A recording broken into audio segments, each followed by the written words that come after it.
So hi you what's up guys, আমি আছি তোমাদের সাথে গেমিং উইথ রিফাত। আশা করি তোমরা সবাই অনেক ভালো আছো। আলহামদুলিল্লাহ আমিও ভালো আছি। তো গাইস আজকে র্যাঙ্ক ম্যাচ খেলার সময় আমি আমার নোব টিমমেটকে ভুলে চ্যালেঞ্জ করে বসি যে পারলে জম্পুশ করে বুইয়া করে দেখাও। তো গাইস এটা বলার পর ওর রিয়েকশনটা দেখো গাইস, জাস্ট এটা কোনো ব্যাপার হইলো? তুমি শুধু আমাকে কয়েকটা সুপার কিট দিয়া দিও, আমি জুনপুশ করে বইয়া করে ফেলবো। कौन सब्जेक्ट তো গাইস আমরা চলে আসলাম আমাদের নুব টিমমেটকে নিয়ে তার ঝুনপুশ দেখার জন্য। সে আমাদেরকে বললো তুমি এই পাশে নামো, এই পাশে টোকেনগুলো খাও, আমি অন্য সাইডে টোকেন খাচ্ছি। তাই আমরা এখানে নামলাম, দেখি এখানে একটা গাড়ি পাই নাকি। তো গাইস আমি এখানে নিচে একটা গাড়ির লোকেশন দেখতেছিলাম, তাই এই ল্যাম্বরগিনি, এখানে ল্যাম্বরগিনি গাড়িটা তো বেশি ভালো না, তাও নিলাম। তারপরে সামনে দিয়ে সব টোকেনগুলো খাবো, এখন আমি কালেক্ট করব। তো গাইস টোকেন খেতে গিয়ে দেখে নিই আমার সাথে একটা কাহিনী ঘটে যায়।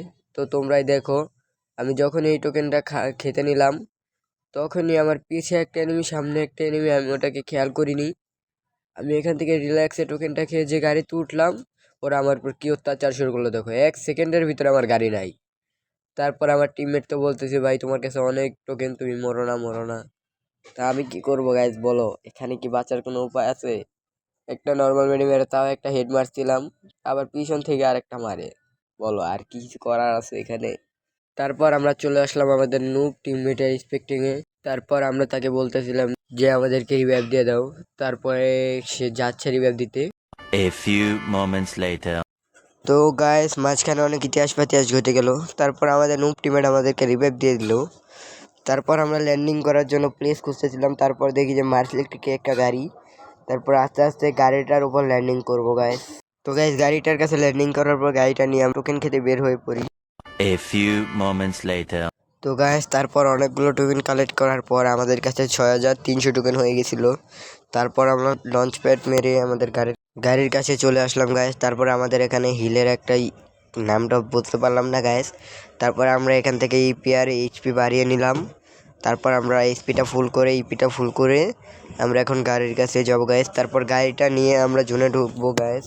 তো গাইস জুনে ঢুকার আগে আরও কিছু টোকেন কালেক্ট করে আমাদের কাছে 7200 টোকেন হয়ে পড়ে। তারপর আমরা গাড়িটা নিয়ে আবার টোকেন কালেক্ট করতে যাব। তো গাইস টোকেন কালেক্ট করতে করতে আমাদের কাছে 8100 কয়েন হয়ে পড়ে। তারপর আমরা এই গাড়িটা রেখে বাইক নিলাম, বাইকটা নিয়ে আমরা এখন জোনে ঢুকবো। জোনে ঢুকে আমার এইচপি কাটার লাল ডাকটা কমিয়ে আমরা আবার ওই বক্সটা খুলবো। বক্স খুলতে গেলে কিন্তু গাইস ফোনটা অনেক ল্যাগ দেয়। এখন যে গেরিনা কি সিস্টেম করছে আপডেটের পর, এখন সবার ফোনই মোটামুটি ল্যাগ দিতেছে। তো গাইস ফাইনালি সেই সময় এসে পড়ে যে সময় আমরা ঐতিহাসিক টোকেনের বক্স খুলবো আর সুপার মেডি কালেক্ট করবো। अभी मजा आएगा ना भिड़ो। তো গাইস প্রথমে আমার টিমমেট টোকেনের বক্সগুলো খুলতেছিল আর আমার মোবাইলটা শুরু করতেছিল তার কাজ এখনই, মানে ল্যাগ দেওয়া আর কি। তারপরে মোবাইলটা ল্যাগ দিতেই তো অনেক কষ্টে এমনগুলো ফেলে মেড কিট নিলাম। তারপরে আমার টিমমেটের বললাম যে তাড়াতাড়ি বক্স খুলো, তারপর সে আরও তাড়াতাড়ি বক্স খুলতে শুরু করে আর আমার মোবাইলটা প্রচুর ল্যাগ দিতে থাকে। তারপর আমার টিমমেটকে বলতেছিলাম তুমি এখন যাও, বক্স আমি খুলবো, তুমি এখন যাও। তো সে যাচ্ছিলই না। তারপরে সে হঠাৎ করে উঠে চলে গেল আর আমি এখানে মেডকিট মারতে মারতে আবার বক্স খুলতে নিলাম। আর আমার মোবাইলটা এখন যা করবে গাইস তোমরা যা দেখো, তোমরা দেখলেই বলবা এটা মোবাইল না খাটারা, জাস্ট এটাই বলবা। দেখো এখানে সুপার মেডি ছিল, আমি আমার ব্যাগ খুলতেছিলাম যে এখান থেকে সুপার মেডি নেবো গাইস। কিন্তু এখানের যে অবস্থাটা মোবাইলের, এমন তো পড়তেছি না, উল্টো মোবাইল দেখে দূর দিয়ে এসে বললো। বলো আর কিছু বলার আছে এখানে? তারপর আমি ভাবলাম যে আবার উপরে উঠে মেডকিট গুলো নিয়ে আসি, সুপার মেডকিট। তো তারপর আমার এইচপি যেভাবে কাটা শুরু করলো, আমার আর মেডকিট নেওয়ার সামর্থ্যটা নেই গ্যাস। আমি এখানে এমন পালাচ্ছিলাম, আমার মোবাইলটা কাজ শুরু করতেছিল, এদিক দিয়ে আমার এইচপি হঠাৎ করে এত জোরে কাটতে দিল যে আমার আর মেডকিট নেওয়ার আশা শেষ। আমি এখন সুন্দর করে আমার গাড়িটায় উঠবো, উঠে জোনে চলে যাবো গায়ে। জাস্ট তোমরা দেখো এইখানে মোবাইলটার অবস্থা আর সুপার মেডিক কীভাবে মারতেছিলাম। তারপরেও জোনে ঢুকতে ঢুকতে অনেক কষ্টে ঢুকে গেছিলাম গাইস।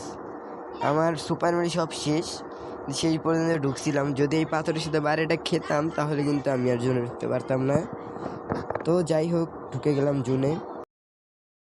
সো গাইস এখানে আমার নুব টিমমেট আমাকে বলতেছিল যে ওর কাছে নাকি বেশি সুপার মেডি নেই, মাত্র 3-4টা সুপার মেডি আছে। তারপর আমাকে বলল যে আমার পিছন পিছন আসো। তারপর আমি ওর পিছন পিছন যেতেছিলাম। তারপরে বলে কি এই যে মঞ্চের ট্রাকটা ভাঙা, এখানে অনেকগুলো লুট বক্স আছে, এখানে অনেক সুপার মেডি আছে, তুমি এখান থেকে সুপার মেডি লুট করে আমাকে দিও, তারপর আমি বইয়া করব। তারপর আমি ওর কথা মেনে এখান থেকে সুপার মেডি নিতে গেলাম, দেখলাম যেখানে 10টা সুপার মেডি আছে, কিন্তু এনিমি যে অত্যাচারটা আমার উপর করতেছিল না গাইস, দেখো সুপার মেডি তো আমি নিতেছিলাম ঠিকই, তো এনিমি যে অত্যাচারটা করবে তোমরা দেখো গাইস জাস্ট। এই দেখো এখনই শুরু করছে, কিন্তু আরও তো আছে বাকি। এই দেখো অনেক কষ্টে সুপার মিনিগুলো নিয়েছিলাম। তারপর ভাবলাম যে আমার বাইক আছে, আমি আর বাইকে করে জন্য যাব, কিন্তু দেখো এখানে আমার বাইকটাও ব্লাস্ট করে দিল। তারপর ওয়াল মেরে আস্তে আস্তে আমি আগাচ্ছিলাম, ও তাও আমার উপর ফায়ার দিতেছিল। এই দেখো আবার ড্যামেজ দিল, আবার ওয়াল মারলাম, আবার ড্যামেজ দিয়ে দিল। তারপর এখান দিয়ে যাচ্ছিলাম, আবার ড্যামেজ দিল। পরে গাছের পিছনে দাঁড়িয়ে আমি আর নুব টিমমেটকে বলতেছিলাম যে আসো, তোমার সুপার মেডি নেওয়ার চক্করে আমি মারা যাচ্ছি, তুমি আসো। তারপর সে গাড়ি নিয়ে আসতেছে আমার কাছে। তারপর আমি দৌড় দিয়ে ওর গাড়িতে উঠবো গাইস। এনিমিটা আমাকে হালকা ড্যামেজ দিতে পারলো, গাড়ি ক্যারেক্টার ছিল বলে আর আমাকে ড্যামেজ দিতে পারে না। তারপর আমার নুব টিমমেট এই দেয়ালের পাশে নিয়ে যায় আমাকে, ওকে সুপার মেডি দেওয়ার জন্য। তারপর আমি গাড়ি থেকে নেমে ওর জন্য যতগুলো সুপার মেডি আনছিলাম সব ফেলে দিই। তারপর ও নর্মাল মেডি ফেলে সব সুপার মেডিগুলো উঠিয়ে নেয়। তারপর ও গাড়ি নিয়ে ঘোরাঘুরি করতেছিল আর আমাকে বলে তুমি একটা এনিমিকে মেরে দাও। তাই আমি এখানে ফাইট নেওয়ার চেষ্টা করতেছিলাম, কিন্তু একটা মনস্টার ট্রাক ছিল বাইরে, সেই জন্য কিন্তু আমি বাইরে হয়ে ফাইটটা নিতে পারতেছিলাম না। তাই আমি এখানে একটা এনিমি দেখলাম, ওকে একটু ফায়ার দিলাম, লাগলো না। তাই আমি এখানে একটা ওয়াল মেরে, আমার কাছে অনেকগুলো টমেটো ছিল, তাই ওই টমেটোগুলো আমি মারতেছিলাম, কিন্তু দেখলাম যে একটু ড্যামেজ খাচ্ছে না। বরং ওই যে মনস্টার ট্রাক যে এনিমিটা, ওই এনিমিটাকে ধাক্কা দিল আর ও মারা গেল। তারপর আমি ওই মনস্টারটাকে ওঠার চেষ্টা করলাম, কিন্তু আমার টিমমেট বললো যে মনস্টারটাকে উঠো না, তাহলে ও তোমাকে জোনের বাইরে নিয়ে যাবে। তাই আমি এখানে ছিলাম লুকিয়ে। তারপর আমার নুব টিমমেট এখানে দেখি দিয়ে দাঁড়িয়ে দাঁড়িয়ে নর্মাল মেডকিটগুলো ফেলে দিতেছিল সব। তারপর আমি ওর গাড়িতে উঠলাম। তারপরে এখান থেকে ডিরেক্ট জোন পুশের জায়গাটায় নিয়ে যাবো গাইস তোমাদের। সো গাইস এখান থেকেই শুরু হয় আমাদের জোন পুশের যাত্রাটা। ঐতিহাসিক জোন পুশ না গাইস, বলতে পারো নর্মাল একটা জোন পুশ। তাও দেখা যাক যে এখান থেকে কি বুইয়াটা নিতে পারে নাকি আমাদের নুব টিমমেট। সে তো অনেক চাপা মারলো ম্যাচের আগে, দেখা যাক। সে তো যাচ্ছে জোনের বাইরে, আর জোনও আস্তে আস্তে ছোট হচ্ছে। আমার টিমমেট দিকে যাচ্ছেই। সুপার মেডি কয়টা আছে সেটা আমি এখনও জানি না, ও আমাকে বলে নাই, ও মাইক অফ করে খেলতেছিল। তারপর সোজা যেতে যেতে সুপার মিনি মারতেছে আর এখানে জুন ছোট হচ্ছে, সুপার মিনি মারতেছে আর ওখানে জুন ছোট হচ্ছে। তারপর সুপার মিনি মারতে মারতে আমি ম্যাপের দিকে খেয়াল করলাম, আর হঠাৎ দেখি কি যে ম্যাপটা সাদা হয়ে গেছে গাইস। তোমরাই দেখো ম্যাপটা কী করে সাদা হয়ে যায়। ও এখানে দাঁড়িয়ে আবার সুপার মেডি করতেছিল। আমি বলি যে তোর কাছে কয়টা সুপার মেডি, ও কোনো কথাই বলে না। তারপরে ম্যাপের দিকে তাকালাম, দেখি ম্যাপ একদম সাদা হয়ে গেছে, আর আমার টিমমেট সুপার মেডি মারতে মারতে এখানে ম্যাচটা বুইয়া হয়ে গেল গাইস।